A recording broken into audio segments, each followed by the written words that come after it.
जन्मापासून आपण नमस्कार करतो आणि मृत्यूच्या समयी आपण नमस्कार करून घेतो, जो आपल्याला कळत नसतो.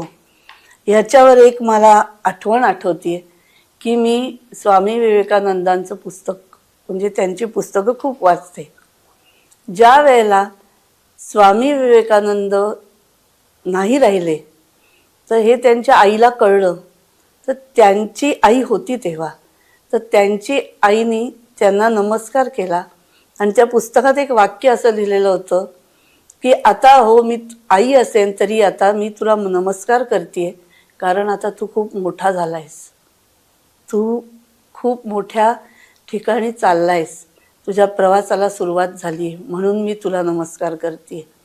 तर हे वाक्य माझ्या खूप स्मरणात राहिलं होतं. म्हणून मी ही लाईन दिली होती की सूक्ष्मातून अनंताकडे त्याचा प्रवास.